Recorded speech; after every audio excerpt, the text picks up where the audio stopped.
সকালের পুজোর পাট মিটে যাওয়ার পর আমি আর দিদি আবার সন্ধেবেলা পুষ্পাঞ্জলির আগে পৌঁছে গেলাম ঠাকুরের ওই মন্দিরে।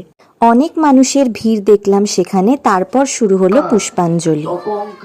পুষ্পাঞ্জলির আগে কয়েকজন মহিলাকে কিছু একটা নতুন জিনিস করতে দেখলাম।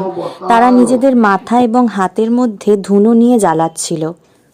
এই পুজোর অনেক নিয়ম আছে। সাধারণত যে সমস্ত মহিলাদের মানত থাকে তারাই এটা করে থাকে। যে সমস্ত মহিলারা এই মানতটা করে সেই মহিলারা কিন্তু একেবারে অঞ্জলি দেয় না। তারা প্রথমে এই মন্দির থেকে একটা পুকুর আছে, সেই পুকুর অবধি দণ্ডি কাটতে কাটতে যায়, তারপরেই তারা অঞ্জলি দিতে পারে। আমার আসতে একটু লেট হওয়ায় সেই জিনিসটা তুলতে পারিনি আমি। এছাড়াও ছিল অনেকক্ষণের কীর্তনের উৎসব।